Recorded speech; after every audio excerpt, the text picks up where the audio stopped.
Tara, I'm Sian Harries, and welcome to the fourth and final episode in our series that tells the story of Aneurin Bevan's fight to create the NHS. It's based on the research that was carried out for the audio drama Getting Better, an Audible original. You'll hear some excerpts from this as we go along. At the end of episode 3, we learned that with just 6 months to go, Aneurin was getting nowhere fast in his battle with the BMA. Fortunately, Aneurin had better relationships with the presidents of the Royal Colleges. He met the specialists early on at the Café Royal, the same place where he'd proposed to Jenny. The unfortunately named Dr. Roland Cockshut said that Aneurin had the finest intellect I've ever met. Dr. Eardley Holland, president of the Royal College of Obstetrics and Gynecologists, told Aneurin, "You see, Minister, this is a matter of great importance to me, for I am responsible for all the pregnant women in this country." Aneurin smiled and replied, "You're boasting." But it was in the president of the Royal College of Physicians where Aneurin really found an unlikely ally. Lord Moran, you have a patient of some renown, do you not? I am responsible for the health of Mr. Churchill, as you know very well. His doctoring I will most certainly leave to you. His liver alone would take up most of my waking hours. He's got you there, Charlie boy. What we mean to say is, if the Royal Colleges are to back this new plan for the National Health Service, what assurances can you give us that our autonomy will be respected and preserved? You're worried you'll end up as a fork? A tool of the state? Instead of the hand that guides it. Precisely. The only assurance I can make to you at this stage, gentlemen, is that I will listen. And I have been. I've heard you ask what the National Health Service is going to take away from you. But we haven't discussed the more salient point of what it might offer you. I shall order us another bottle and a further plate of oysters. And then let's see where the night takes us.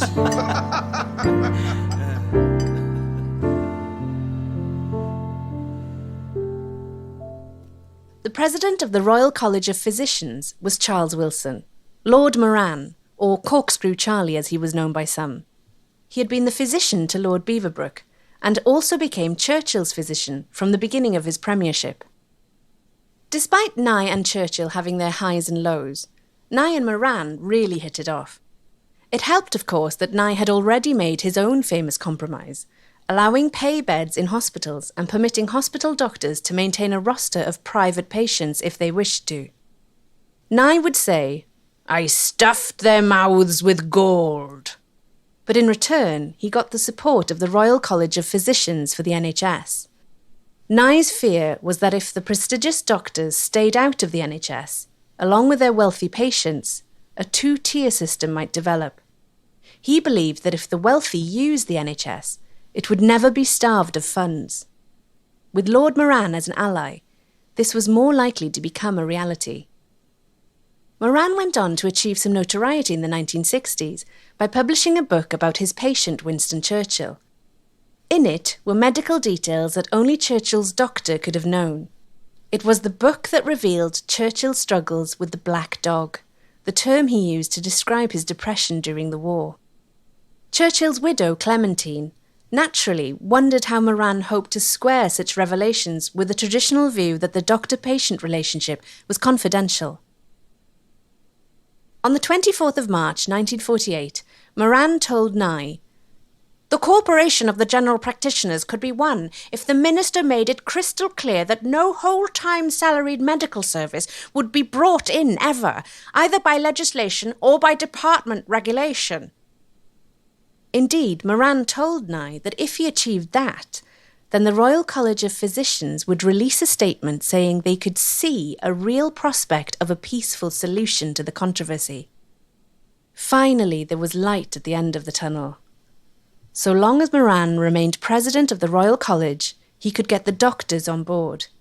There was just one small problem.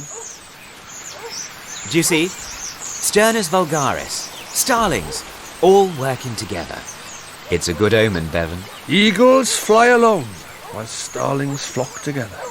Is that Shakespeare? Webster. I shall stuff their mouths with gold. Now, that must be Shakespeare. No, that's me. My words and my promise. If you can bring us the consultants, We'll give them what they want. There is one final hurdle. I need to keep the college presidency first. I am likely to be challenged in the upcoming elections, and not everyone is as keen on you as I am. You mean Lord Horder? He thinks you're Satan, risen from the pit. Well, he's half right, I suppose. Not that I expected the king's personal physician to be in my corner. Working class ruffian that I am. If he is successful, the deal will be off the table. Well, our hope lies in your hands then. The next hurdle was that every year the Royal College of Physicians elected a new leader. Lord Horder was the king's physician, and he had challenged Lord Moran every year for 7 years for the presidency. It was a genuine clash of titans, the king's physician versus Churchill's. Moran had managed to keep Lord Horder at bay in the past, but now Horder represented the opposition to Nye and the NHS, and the election would be more roughly contested than any other. If Lord Horder won, then all of Nye's hopes would go up in smoke. Who is it? That you, Hill? I've just returned home. I was rather expecting you to call earlier. Oh, the night dragged on. He likes to talk. He likes the sound of his own voice. I'm far more interested in how you liked it. Well, he was, I have to admit, unexpectedly charming. Sharper than you think, too. Though he likes to cover it with bluster and buffoonery. And the others? Moran? Well, they seem to laugh a great deal. He seduced them. I'm not sure. They seemed very agreeable. But did he seduce you? No, Lord Horder, he did not. A typical politician. He thinks a few drinks poured and a few hands shaken, and the world is his oyster. Well, only if we give it to him. Quite. He's overconfident. More charisma than character, if you ask me. Yes, the Celts are all the same. Full of pomp and pride. And I think we all know where that leads. So, we're agreed. I will manoeuvre things with the Royal College, and you keep the British Medical Association in line. Well, I can. That is to say... I thought you wanted cleanliness and order. I do. Then Aneurin Bevan must fall. His crass mouth shut and his true place back in the pits of Wales restored to him. He has no business making medicine his business. He is Minister for Health. Not for long. The negotiations begin next week. Yes. Well, this Swansea Starling wants to socialise medicine, but I rather think we will leave him with egg on his self-satisfied face. Easier said than done. When he presents the bill to Parliament, it could become law. And if no medic will support it, how long will that law stand? Or the government that signed it? You think we can beat him? I do. But I warn you, things might need to get a little dirty. Let him present his bill, and then let him face the wrath of the public when every clinician speaks out against it. Dr. Hill, you need to persuade your doctors that Mr. Bevan is their enemy. Lord Horder was more militant than Charles Hill had been, more determined to fight the establishment of the NHS, more ready to describe it as a system of totalitarianism. Here's Terry Molloy, who plays Horder in the drama, to explain more. Horder was quite literally the king's man. He looked after the health of the monarch, and by extension it felt the monarchy. The embodiment of the blinkers that often come with privilege, even when the person concerned is intelligent and talented, with laudable qualities in other areas. He epitomised the thinking and stance of so many of his generation in that time, within the monarchy, within the palace, and also within the medical profession, in resisting change and standing out against what he considered, as did many in the medical profession, an intrusion into their profession by the government. So Nye had one last hope. He needed Lord Moran to beat Lord Horder in the vote for the next president of the Royal College of Physicians. Let's hear the election results. That'll be them. This is it. I feel sick. George! Hello? Yes. Yes? Oh, thank you. Yes, and you. Thank you. Oh, goodbye. Well, the Royal College has elected its president. And? Lord Moran, by a hair's breadth. 5 votes in it. Yeah, we won. We only blooming won. We won. Nye? Well, there's a sight I never thought I'd see. Nye Bevan lost for words. Oh, give me that damned speech. We have the consultants, the senior doctors. Aneurin Bevan, I think you have just got yourself a National Health Service. If Horder had won, the Royal College would have pulled out of its agreement with Nye and joined the BMA in its resistance to the NHS. Horder had already opened up lines of communication with the BMA GPs, and in the weeks and months running up to the appointed day, it was Horder who was cracking the whip and driving the BMA opposition forward. In May 1948, he told a meeting of the Society of Individualists in London that the takeover of medicine by the state, as he described it, would be as big a disaster as the domination of medicine by the Church had been in medieval England. In fact, a greater disaster. Because at least the Church was cultured. It was not a party fight he was having with the Labour government, he said, but, in a way, a religious fight, because Christianity stood for the individual, while politics, as presently represented in this country, stood for totalitarianism. 3 months after the opening of the NHS, Horder founded the Fellowship of Freedom in Medicine, which managed to enlist over 3,000 doctors. The aim was to continue the struggle against the NHS in the belief that the battle had not yet been lost, and that the spiralling costs of national health would eventually lead to the destruction of the service. The Fellowship, meanwhile, sought to help any doctor who wished to escape from slavery to emigrate to Canada, Australia or South Africa, while keeping up its propaganda war against the NHS. Horder lamented that medicine was becoming a branch of the civil service, and that British doctors were no longer experts, and were now increasingly required to just sit and sign forms.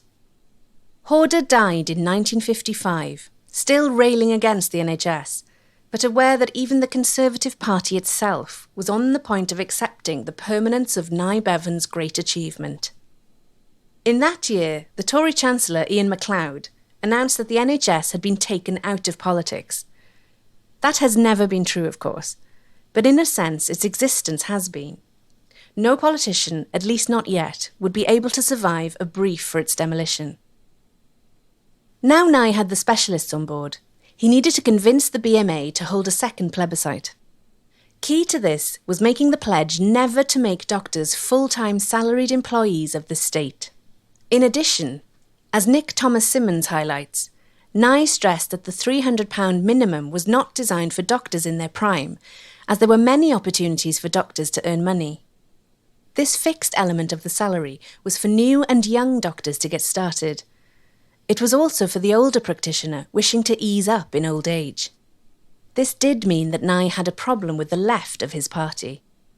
The Socialist Medical Association's goal was a wholly salaried service, but this was not something that Nye could get through and never wanted to.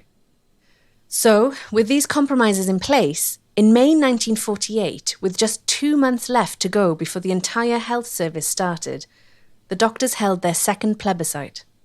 In the interim, the Ministry of Health began sending out the information to patients on how to register for the new health service. All British households received a leaflet proclaiming that the NHS would relieve your many worries in time of illness. Nye was in his element when it came to talking to the public. He loved speaking to anyone and everyone that would listen. And, as you've heard, he'd have crowds in the palm of his hand, rallying them with his quick-witted determination. Here's Mary Robertson, who worked as a children's nanny and remembers meeting Nye in the 1940s. Well, yes. Oh, be honest with you. As a child, I met him because my father was a staunch Labour man. Well, you know, he was a very nice man. Quiet.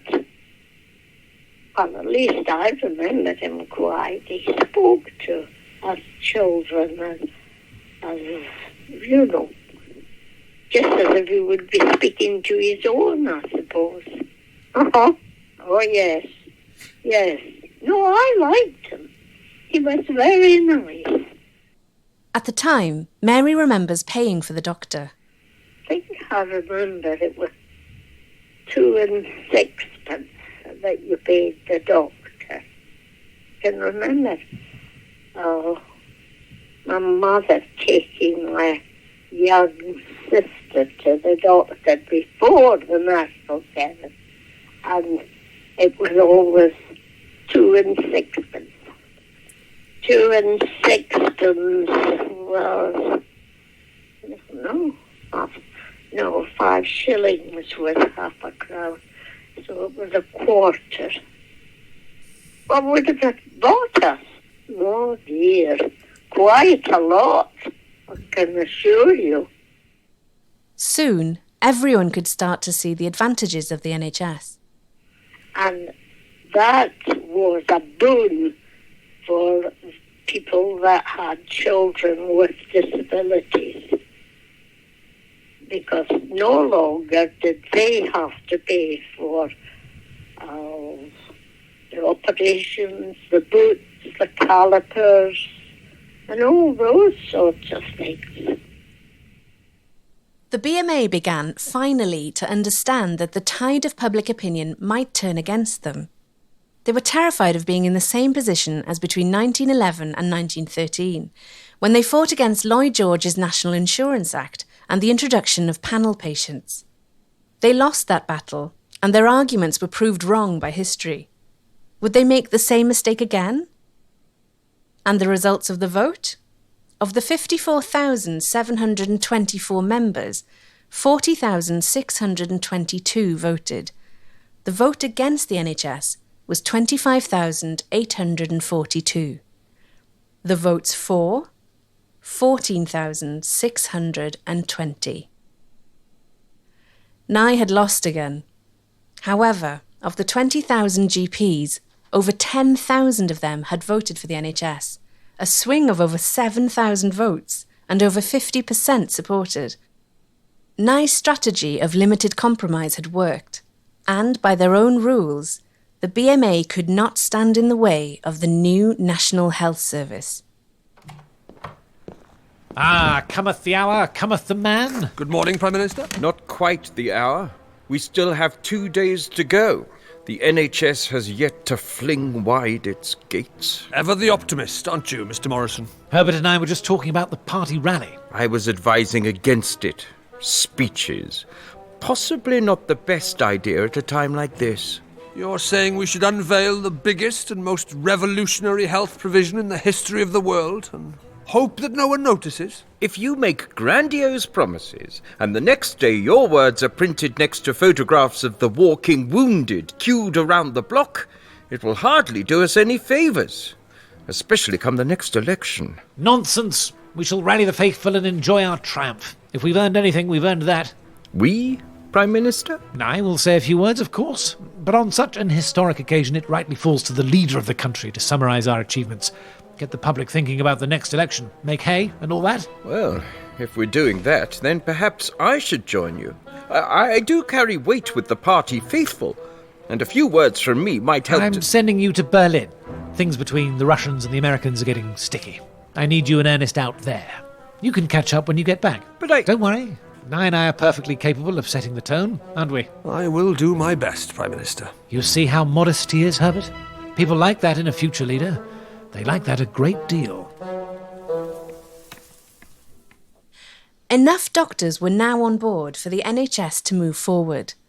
As Thomas Symonds concludes, Attlee and Nye had worked as a perfect combination, the PM's careful management tempering Nye's aggressive style. If Nye had been allowed to continue in an aggressive manner, it is unknown whether we would have a health service today. But Nye's tenacity and drive still got the job done. With this success, Nye and Attlee could look forward to the opening on the 5th of July 1948. The decision was made to launch the new NHS at the Park Hospital in Manchester. Where to, miss? Beechwood Lane? Umston? I'm told it's near. I know where it is. You do? Hop in. Gosh. Thank you. Just I'm running so late. The train took an age to leave Euston and... Don't worry, miss. It's a bright day. I'm sure Mr. Attlee will have the trains running on time soon enough. I'll just put my foot on the gas. How is the big smoke? Rebuilding itself, slowly. Likewise here. You see that pile of blackened iron over there? That's what the Luftwaffe did to Manchester United. Oh dear. I'm sorry. Don't bother me. I'm City. Much of Getting Better is set in the Park Hospital in Manchester, a real hospital, known today as Trafford General Hospital. But what was the reality for the city's hospitals at the end of the war? We've got a pretty good idea because a report into the hospital system of the North West was published at the end of the war by the Ministry of Health. The authors were Sir Ernest Rock Carling and Dr. T.S. Mackintosh. It's eye-watering stuff. Practically all the hospitals in the region, they wrote, were short of both beds and wards and seldom have anything which can be dignified with the name of an outpatient department. Many are gloomy and depressing, which can hardly fail to have a discouraging effect on the patient. Operating theatres were a rarity, as were X-ray departments and physiotherapy units. Maternity accommodation was so crammed in some Manchester hospitals that there was not enough space between beds to allow for observation. They concluded, very few hospitals for infectious diseases can be regarded as satisfactory. Much of the accommodation for tuberculosis is of poor quality. Few of the smallpox hospitals are fit for use. As for Manchester's Park Hospital, this had a number of defects, but it was judged to be one of the better examples in Lancashire. The hospital had actually been turned over to the American Army during the war, not to treat war injuries, but as an ordinary hospital for infectious diseases and the like. When it was returned to civilian use in 1946, it had a mere 194 beds, with 70 reserved on a maternity ward. Why did Nye choose to visit it on vesting day? Partly because of its positive reputation, in the sense that it wasn't falling down like many others, but mainly because he was already booked into Manchester that weekend, where he was to address the Labour Party rally at Bellevue Fairgrounds. With this enormous success, Nye had the world at his fingertips, even the opportunity to rise within the party and become Foreign Secretary, even leader. However, the night before, on the 4th of July 1948, Nye proved Aneurin Bevan wrong. Nye was still his own worst enemy. They condemned millions of people to semi-starvation on the vile and immoral pretext of tradition. What's he playing at? That is why no amount of cajolery and no attempts at ethical or social seduction can eradicate from my heart a deep, burning hatred for the Tory party that inflicted those bitter experiences on me. As far as I am concerned, they are lower than vermin! At the party rally, on the day that should have been the pinnacle of his career, Nye made his infamous vermin speech. With the constant barrage of negative press articles and Nye's experience of unemployment during the 1920s and 30s, Nye was beyond angry with the Tories. Churchill and his MPs had voted against the NHS bill over and over again. As Nick Thomas Symonds wrote, Nye was concerned that Attlee was not portraying this as a Labour victory and instead attributing its parentage to all-party inspiration. Nye! What in God's name have you done? What you told me to do. I spoke from the heart. I didn't mean that you should entirely disengage your brain in the process. You've just compared the opposition to rodents. Do you imagine the health service will earn a single column inch with the quote you've just gifted them? They've been against us every step of the way. and I cannot pretend otherwise. It's taken you 3 years to build the NHS, 3 years to build Labour's power in the minds of millions of voters, and you've lost them with just 3 words!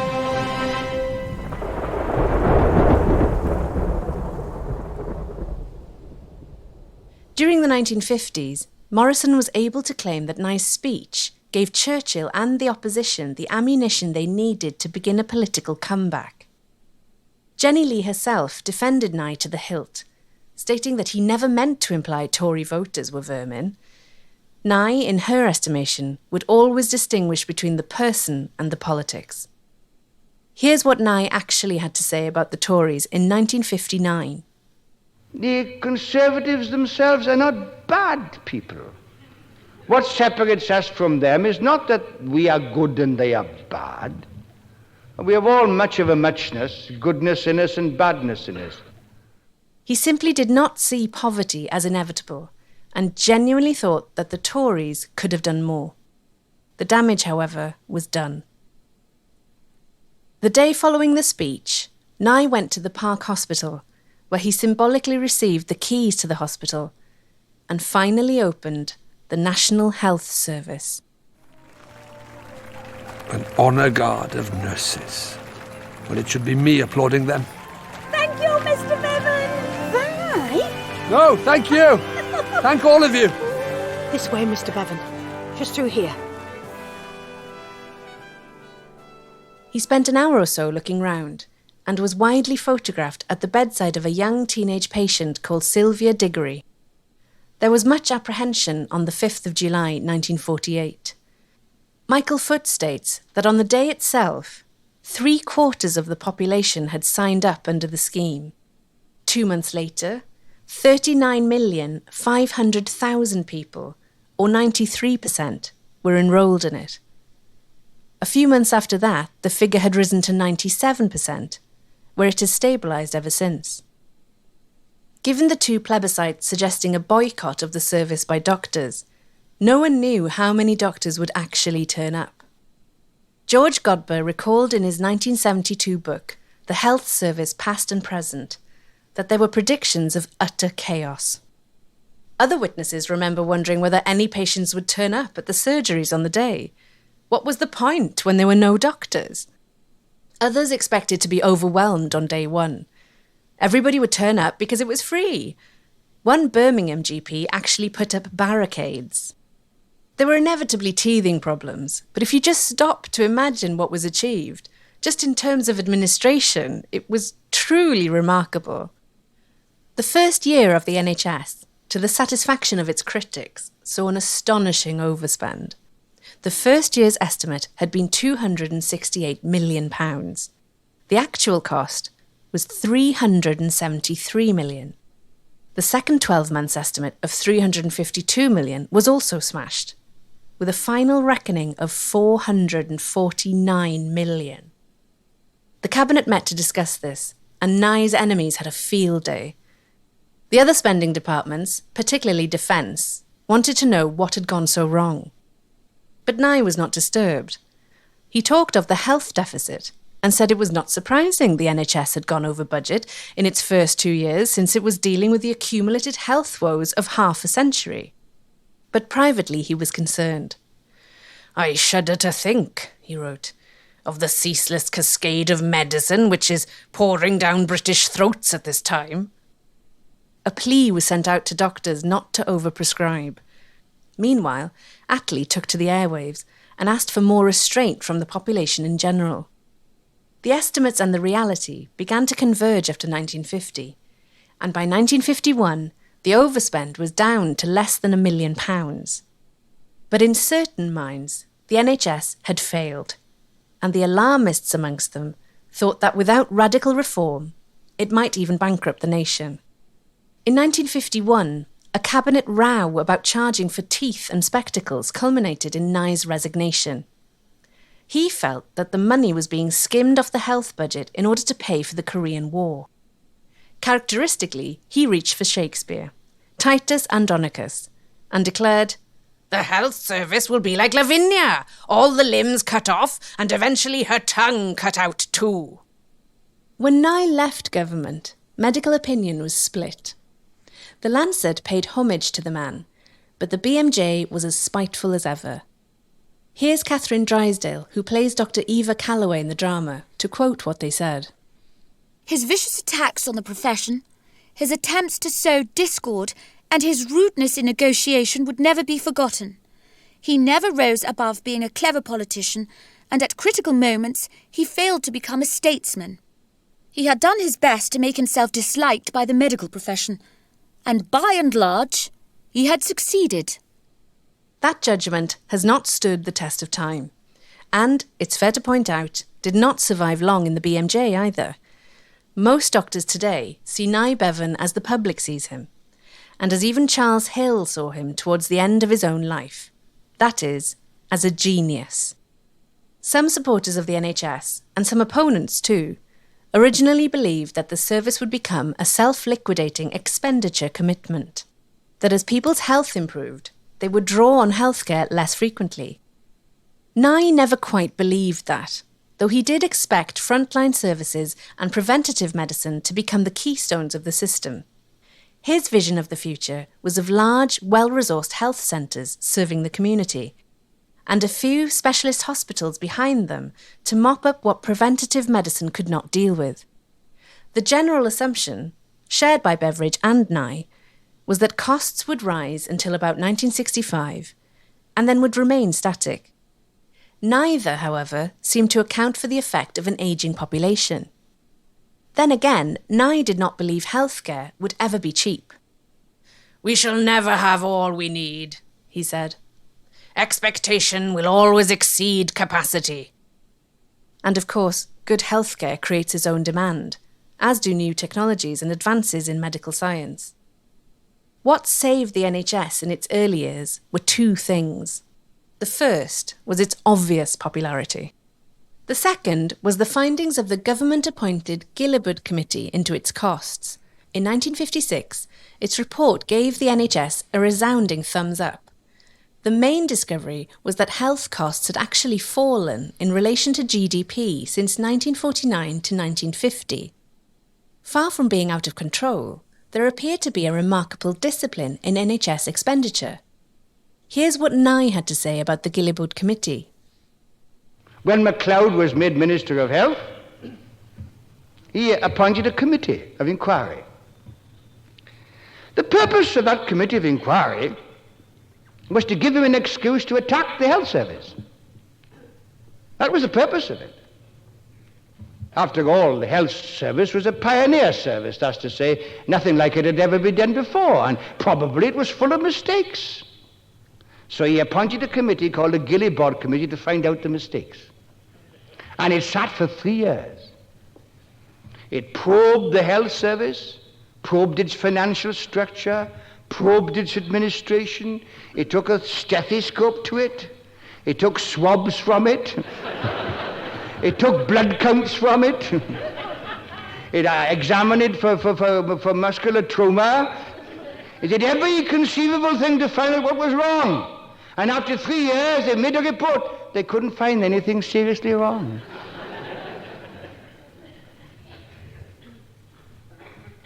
But of course, they had to leave it alone, therefore. A direct frontal attack upon the health service could not be carried out in face of a verdict of that sort. George Godber called Claude Gilbert the mild-mannered career civil servant behind the report, a first-rate man, but a quiet performer. He probably saved the NHS.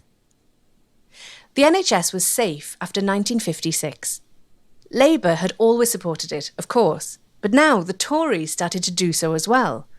The idea of it being undone was no longer attractive to them. The other great citadels of Labour's post-war state were stormed during the Thatcher and Major years. Nationalised coal in 1984, Council House building, the privatisation of gas and electricity, and the selling off of the railways, etc. But the NHS has remained untouchable, at least as an idea. Arguments about finance and funding rage on, and probably always will. But the idea of a universal healthcare system, free at the point of use and funded by progressive taxation, is now sacred in Britain.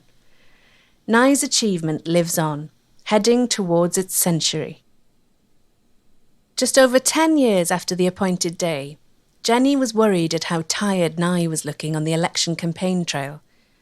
The 1950s were gruelling years for them both, but that is the subject of a different story altogether. On the 27th of December 1959, Nye went to the Royal Free Hospital in London for an operation on a stomach ulcer. In his typical style, Nye made sure there was no special treatment in line with his NHS principles. It was a much longer stay than anticipated, and he didn't return home until the 14th of February 1960. Dr. Daniel Davis told Jenny Lee that Nye had terminal stomach cancer.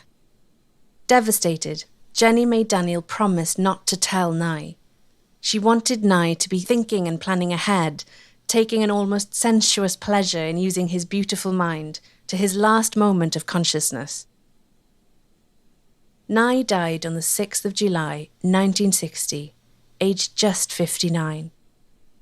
In Nye's own words, "Oh God, why did you make your world so beautiful and the life of man so short?" His memorial service took place at Westminster Abbey. This was unusual for a politician who was not a party leader, but Jenny writes of the love and affection for Nye that came from all corners of the globe. On the 14th of October 1972, another memorial for Nye took place in the hills between Tredegar and Ebbw Vale. There, on a site that Nye used for his constituency meetings, there are 4 stones. The central monolith represents Nye Bevan himself, while the 3 other stones represent his constituents in Ebbw Vale, Tredegar and Rumney. Visitors can imagine Nye pacing up and down, singing, overcoming his stammer, and finding that amazing voice. Nye Bevan was a great man. He made healthcare across the United Kingdom a human right, and we thank him from the bottom of our hearts. Some believe we may never see his like again. Let us hope that they are wrong. No, friends, you really must judge people by their behavior. You must judge them not by what they say, but what they do. You mustn't judge me, you mustn't judge any of us by what we say. Although I think we try to say the truth. But you must judge us by our past. You must judge us by our deeds. By that test I stand. And if the British people are prepared to apply it to all of us, there'll be no doubt about the result on October the 18th.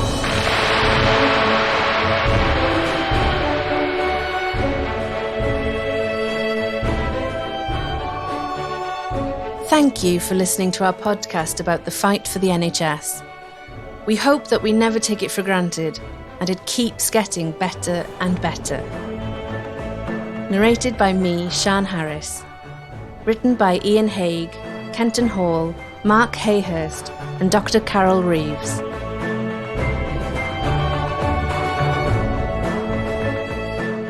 Based on the research that was carried out for the audio drama Getting Better, an Audible original. Thank you to the Aneurin Bevan Society, Nye Bevan's family, and the British Library for allowing us to use original recordings of Nye. And thank you to everyone who has made this recording possible. A full list of credits and links for both the Audible drama and this documentary can be found at ideahat.co.uk. Before we go, Rhod just has one last thing to say. And finally, on behalf of all cast and crew, a limitless thank you to everyone who has ever worked or volunteered for the NHS. You are all incredible. Remember, the NHS will last as long as there are folk with faith left to fight for it.